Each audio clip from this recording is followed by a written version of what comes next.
Bonjour à toi, j'espère que tu vas bien. Ici Duplex. Bienvenue sur ce podcast Bisounours ou Réalité. Aujourd'hui, je souhaite parler avec toi des relations hommes-femmes, mais plus particulièrement du célibat involontaire. Cette forme de célibat qui est un véritable fléau pour la société actuelle. Je parle de célibat involontaire parce que dans la majorité des cas, il n'est pas choisi, mais il est plutôt subi. Et c'est un fléau qui a un réel impact sur la santé mentale des individus. Selon une étude effectuée cette année par un site de rencontres français, 65% des célibataires développent des troubles de l'anxiété, deviennent dépressifs, agressifs, ce qui entraîne une très faible estime d'eux-mêmes et un manque de motivation pour aller au-delà de la situation qu'ils vivent, comme s'ils perdaient goût à la vie, comme s'ils n'avaient plus vraiment d'enjeu. Moi-même, avant de faire des recherches dans le but de faire ce podcast, je n'étais pas du tout au courant de l'impact néfaste que ce fléau pouvait avoir. Concernant la recherche de partenaires, la plupart des femmes, notamment celles entre 18 et 30 ans, éprouvent des difficultés à trouver des vrais hommes. Parce que la plupart des hommes sont invisibles pour les femmes. Il y a des hommes que les femmes ne remarquent même pas. Elles cherchent des hommes alpha, elles veulent le prince charmant, beau, riche, elles veulent la crème. Les femmes recherchent le top 20% des hommes. Et pour les 80% restants, les hommes du quotidien, ils trouvent que les femmes sont de plus en plus difficiles, inaccessibles et qu'elles ont des critères irréalistes.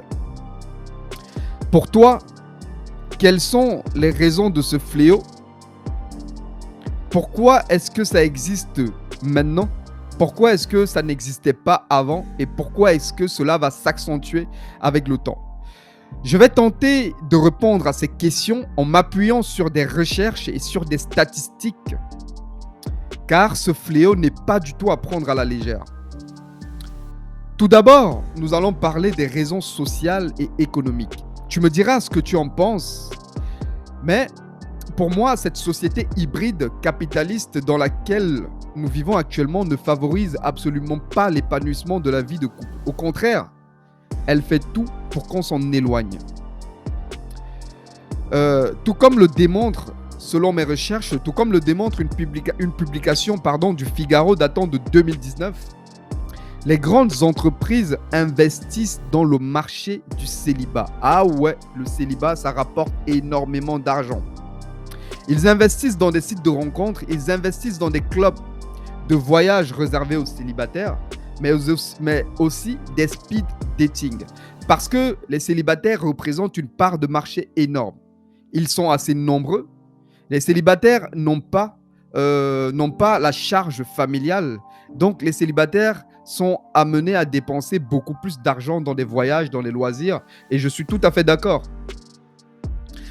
Et en plus de nos jours, il est très difficile pour l'homme ordinaire, l'homme faisant partie des 80%, d'aborder une femme quand il ne remplit pas les critères de ces charmantes dames. Selon le principe de Pareto appliqué aux relations hommes-femmes, seulement 20% des hommes seraient désirés par 80% des femmes. Les 80 autres hommes, ils sont invisibles.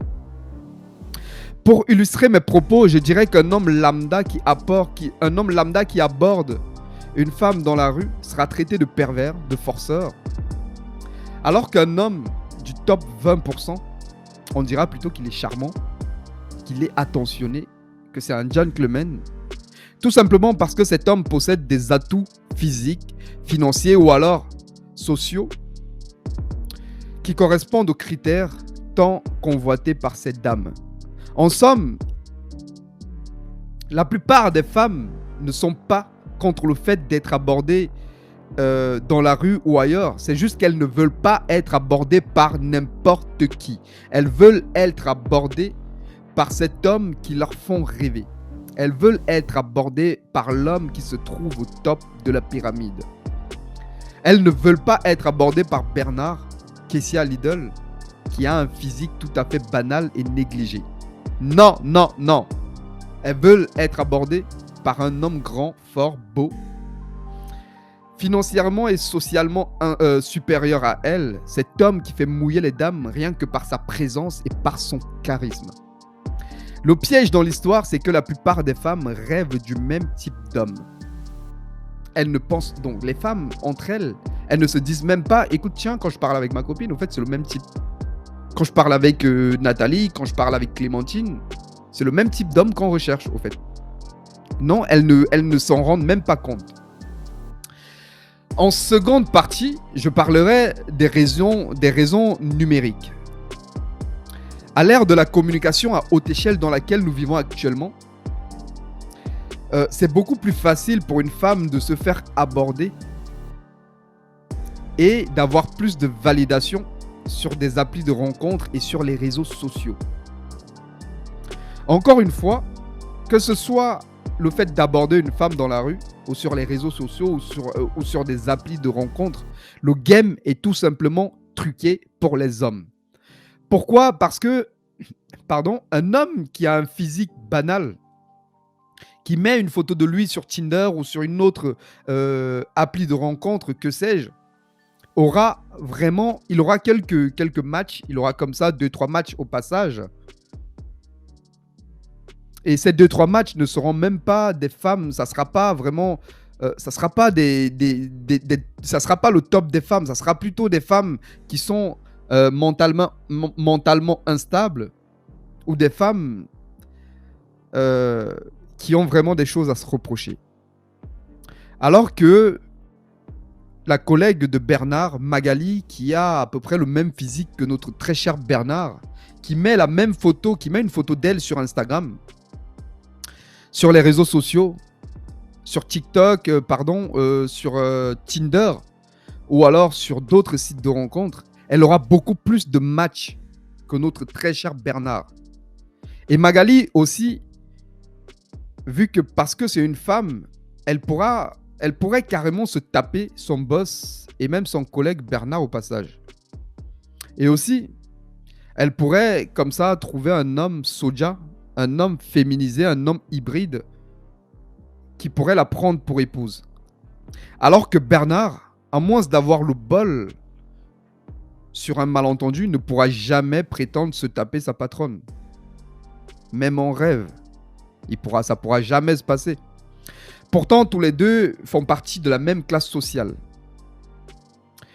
Notre pauvre Bernard, qui vit une misère sexuelle, tout comme 80% des hommes, passe ses soirées à liker des photos sur Tinder en espérant qu'une dame veuille bien de lui. Après, il ira se vider les couilles sur des sites porno. J'ai envie de dire, Bernard, arrête de te vider les couilles. Arrête de vivre dans le monde des bisounours, Bernard. Prends un abonnement à la salle. Va lire un livre afin d'avoir un peu plus de culture et de connaissances qui pourront t'amener à améliorer ta vie. Va faire des formations qui pourront aussi t'amener à changer de travail demain peut-être. Bref, Bernard, bouge-toi le cul si tu veux réellement attirer une femme intéressante dans ta vie. En conclusion de ce sujet, et selon mon analyse, le célibat involontaire, ce fléau qui ronge notre société et qui pousse les hommes et les femmes dans le désespoir, ne pourra s'arrêter qu'après une réelle prise de conscience sur les priorités, sur les valeurs et sur les réels besoins. J'ai envie de te dire, regarde autour de toi. Regarde très réellement autour de toi et arrête de fantasmer sur des modèles qu'on te montre à la télé et que les médias mainstream tentent de nous imposer comme la normalité. Tu verras que la plupart des couples que tu rencontres au supermarché, au centre commercial, dans la rue, c'est des humains tout à fait ordinaires. C'est pas des mannequins, c'est pas des actrices. Mais dans les faits et dans le modèle actuel, la plupart des femmes de 18 à 30 ans se laissent beaucoup influencer par des mouvements très néfastes pour elles, notamment le libéralisme sexuel, le féminisme extrémiste et tout ce qui en déroule. Mais ces femmes une fois passée la trentaine, quand elles ne sont plus aussi fraîches que dans leur vingtaine, quand elles se sont fait larguer par cet homme qui est subitement devenu un pervers narcissique, et quand l'horloge biologique commence à retentir, ces femmes commencent à trouver ces hommes qui étaient invisibles, intéressants. En gros, c'est quand elles ont fini, au-delà de leur trentaine, quand elles ont terminé, quand elles ont fini de se faire soulever par tous ces hommes qui les faisaient fantasmer, par tous ces hommes qu'elles voulaient, le top 20%, qu'elles reviennent se consoler, qu'elles reviennent au bras des hommes invisibles. Pourquoi est-ce qu'elles ne se sont pas mis en couple avec ces hommes? Pourquoi est-ce qu'elles ne sont pas avec ces hommes, ces hommes du top 1%? Tout simplement parce que les femmes rêvent d'un type d'homme, mais la majorité des femmes ne se demandent pas vraiment si elles correspondent aux critères des hommes qu'elles convoitent. Et pour les hommes invisibles aussi, ces hommes du quotidien, je dirais à un homme invisible, à un homme du quotidien, si tu as réellement envie d'attirer une femme de valeur dans ta vie, si tu as réellement envie de sortir de ce célibat involontaire, si tu as envie de guérir de ce fléau, va travailler sur toi, travaille sur toi-même. Travaille à augmenter ta valeur. Ainsi, tu pourras attirer des femmes de valeur et des femmes dignes dans ta vie. De nos jours, les hommes aussi commencent à se réveiller du monde des bisounours et prennent de plus en plus conscience de la nature féminine et du game des relations hommes-femmes. Notamment grâce au mouvement MGTOW, qui signifie Men Going There or Where, qui peut se traduire en français par les hommes suivent leur propre voie. L'expression désigne un phénomène social d'hommes qui souhaitent se désengager des relations hommes-femmes, qui jugent les relations tout simplement défavorables, et notamment le mariage et le système patriarcat qui est tout à fait truqué et défavorable pour beaucoup d'hommes. Et je suis tout à fait d'accord avec ça. Ce sujet, le MGTOW, je le développerai dans l'un de mes futurs podcasts.